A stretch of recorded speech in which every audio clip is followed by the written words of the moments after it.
Hey, what's up everybody? Prospector here with Watcher of Realms. Welcome to the channel. Today we're looking at Epilogue Phase 1. We're looking at Soleil. In particular, I'm looking at beating her without Iovar. So if you don't have a Iovar and you're struggling to beat Soleil, this is the video for you. Without further ado, let's dig in.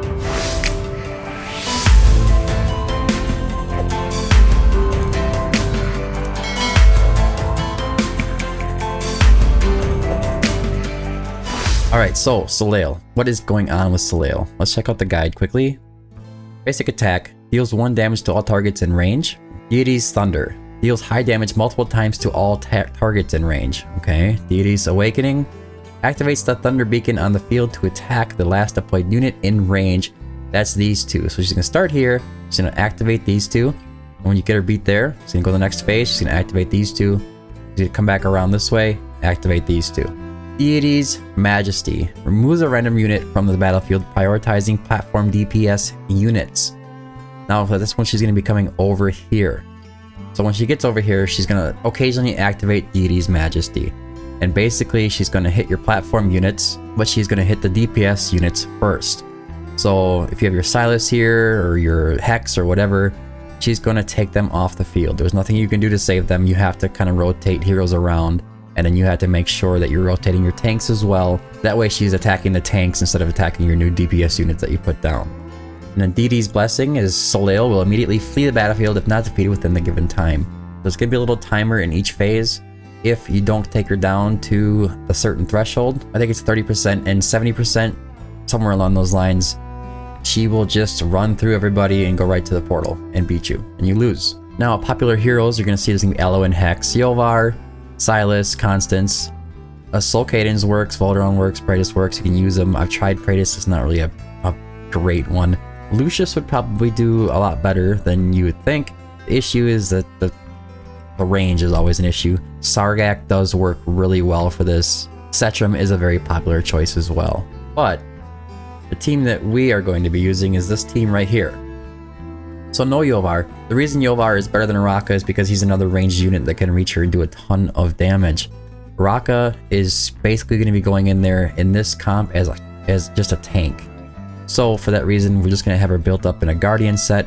All I want to do is keep her alive. 70k HP, 7k defense. She does pretty good at that. She does throw out some poisons too, which helps take down the boss. Silas and Hex. So my Silas is A2. He's built extremely well. That is one other thing to note, is that your heroes are going to have to be built like gods. And you're probably going to have to run it over and over and over again for our good RNG. Anyways, 429 crit damage, 13k attack, 1.2 second attack interval, maxed out Spirit Siphon, and Hex was next on the list, and you can see mine is A4. He doesn't need to be A4. It's not necessary. A0 I think is going to be just fine. A1 is going to be good, is just fine. But I would recommend having a Suture of Caprice if you can. Otherwise, a maxed out Spirit Siphon should work, although I haven't tested it. Volca is your other tank, because we're going to need 2 tanks. So she's going to be in here in a Tempered Will set and a Mortal Warrior set. All focused on HP percentage, nice and high. 85k HP, 6500 defense, and some Rage Regen to help get her ult back as soon as possible to get those vulnerabilities up on the boss. On her artifact, we're going with a Cruel Fate. This is her exclusive artifact. It basically makes her Scarlet permanent. Dolores is your standard Dolores build. Mine is at 14k attack. You're going to want to get her nice and high and then run a Golden Scarab to try to boost it up even further. For Eloin, your standard Eloin builds should work. HP is on this Eloin isn't very high, so we're looking at 24k. Mostly focused on heals, so 17.8k HP, 1.4 second attack interval, and 100% Rage Regen with some healing effect at 132. On the artifact, we're going with a Golden Scarab. You could swap that out for a Euphoric Orb if you have it maxed out, but I wouldn't bother if you don't have it maxed out. That'd help you out with some damage and be something you could try. Constance, I have her coming in a Glacier set. It is still attack bonus mains, but we're focusing on HP bonus, flat HP, and flat attack as substats whenever we can get it. HP bonus, flat attack. Attack speed does help for the heals. She's coming in at 59k HP, 15.5k attack, 1.8 second attack interval, and Rage Regen at 0. with the artifact with an astral obelisk. This is going to help her with rage regen and give her an attack increase of 5%. It's going to be very useful. Now, Vortex. He actually is pretty crucial in this comp or on this stage. He is an HP based healer, and you have to build him somewhat different than you normally would. And by that I mean you want to go HP percentage on the bangle, you want to go HP percentage on the amulet, and you want to go HP percentage on the ring, focusing on attack speed when you can get it. Asclepius isn't necessary, it just helps with the HP bonus and the healing effect. Then I had Salvation on the right side looking for more attack speed where I could get it. But you do want to shoot for 35k HP. 1.5 attack interval is ideal, but 1.5 to 1.7 will probably be just fine. Could possibly even be a little slower. Rage regen is nice and high, that is ideal as well as heal effect being over 100. As for the artifact, he is in a euphoric orb. This is going to help increase the speed of the allies around him to increase their damage. If you don't have a euphoric orb, you can go for something like a Taya's Balm or even a Golden Scarab just to get that extra rage regen if you need it. Now, this is the hero that's optional. I chose to use Micah because I know that a lot of people have Micah. She's a permanent fusion in the game. She's not my favorite option. I think I would prefer to use a Setram, but I do not have Micah skilled out, which is something I should probably work on pretty soon, but her ultimate is skilled out. And the reason that she's good for this is she's going to be bringing Burning. And Burning is going to help her do a lot of passive damage to the boss, so it's very useful. As for the gear, we're looking at Infernal Roar and Warlord at 16.2k attack. She has a really low attack. It's one of the reasons why I don't like her in this stage. And 309% crit damage with a little bit of rage regen at 14.5%. And then a Spirit Siphon maxed out. You know, it's just enough for the second phase to get this done. Her ult takes a long time to come back, and that's one of the reasons I'm not really fond of her. But she does get the job done. Now, Setram's ult will not come back a second time, so you do need to build him super strong. And all these heroes that you're building, you want to focus on attack percentage as much as possible. Now, for the last hero, it's a ground ranged fighting unit. You can use heroes like Velcro, you can use heroes like Ardia, anybody that has that range. I've even tested this with Kagiri and was successful, but it's a lot more sketchy and hard to make a guide for. Kagiri can do an Ember Strike from a distance. If the boss hits him, it's hard to time and get it right for the guide, so I chose not to use that for the guide today. But my most successful hero for using this with is Arrogance. Ardia has a tendency to drop her HP really low when she goes into her ultimate, and the boss can take advantage of that and just take her out and your run is wrecked. It really depends on how you time her when you place her down in the last phase, but Ardia does do a better job. It's a quicker job and it's not as sweaty as long as she doesn't have her health drop. So for that reason, I've chosen Arrogance because he's the most consistent at staying alive. He's there to do the damage. My Arrogance is A1, but A1 is not really a special thing. You don't need A1. Now he is in a Soul Arcana set. You could argue Infernal Roar might be better depending on your own gear. Aegis Wrath might be good as well. I do have him right around 28% rage regen, but we are focused on attack bonus, attack bonus, attack bonus. On the left side, attack bonus, crit rate, crit damage with Warlord sets. Trying to keep that attack nice and high at 22k attack. His HP doesn't really matter. 1.4 second attack interval and right around 300% crit damage. As for the artifact, I did swap out into a Realm Tear. I was using his exclusive before, but my exclusive artifact for Arrogance is only level 13, and it comes out to about 22%, and the boss is roughly 3 tiles away. So you're looking at 24% boost. I don't know, it's debatable whether or not it's better or not. I think if I got it leveled up one more time, the Realm Tear would be irrelevant. So what are we doing? Alright, so let's go and jump in and see how we do it.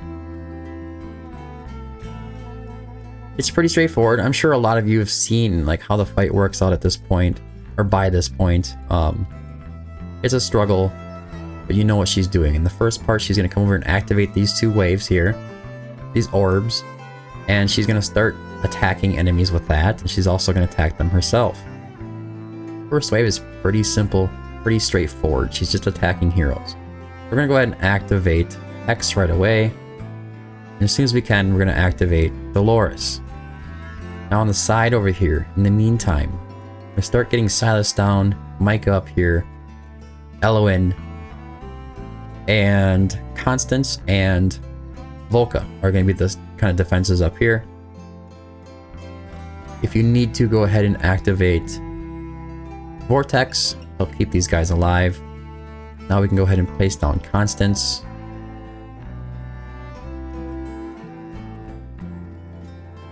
Eloin go next. Now we need to start picking up these heroes because she just got down to that threshold. So go ahead and move that thing out of the way so it's not kind of annoying to pick them up. Then start picking up these 4 heroes. And get your ult power back. We're going to place down Volca. Now activate Silas, Micah, and Constance immediately. Now in this spot here, she's going to go ahead and she's going to do this little Deity's Thunder, and you're going to need to activate Eloin to keep them alive. If you don't do it, I promise you one of your units will die. Or all of them, who knows. And keep in mind that she's attacking the last unit you placed down in this area. And the last unit we placed is Volca because she is the tank, that's why she's in a Guardian set. In the first part over here, it was Vortex. Now that these guys have gotten through their ults, we're just going to be waiting for their ults to come back again. We can start getting ready for the next area over here. So we're going to get down Arrogance, X, Dolores, Vortex, and we have to wait to get Araka down. What's going on up here? Silas is about to come back to his ultimate again.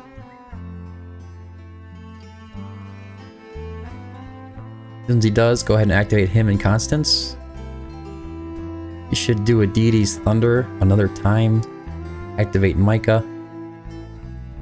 As soon as that Thunder comes around, just like before, activate Eloin. We can go ahead and place down our Araka over here. Activate Volca. Get the vulnerabilities up. That should bring her to the threshold. Usually does. 15 seconds. Man, the timer's tight. It's tight. It's a tough fight. It really is. Come on now. Come on now. Activate Constance. Try to get a little more hits off. Got it just in time. Look at that. You have to pick up your units. That's why I like Cetron better. He does a little bit more damage. He really does. Say now, Arrogance is about to come up on his ult. This is perfect. That's why we want to place him down as soon as possible over there. It's just with the timing. You want to make sure if his ult's not timing right, then you're going to want to change when you place him down. Just wait a little bit. Try to get him down earlier. You know, whatever. We're just going to keep sitting here and clicking Dolores. Hex, Dolores, Hex, Dolores. We want to get these guys going as soon as possible. Come on. There you go. Activate all 4 of these guys down here. Now Arrogance is in his ult. X is in his ult. Dolores is as well. And we have Araka over here putting down some poisons. See, deals 15% continuous magic damage per second, cannot be dispelled. Very nice. We have the burns going on. And we have Hex. So it's a little bit of RNG. That's why this can be a struggle sometimes. There's RNG with Hex. He might strike her really hard sometimes. Sometimes he might not hit her hard at all. I don't like that percentage that's left on the health bar, but we have to deal with it. Now, she just struck one of the enemies or allies off the platform. Remember, they prioritize as DPS units here. If there's not a DPS unit here, it'll just pick one of the random units that are up here first.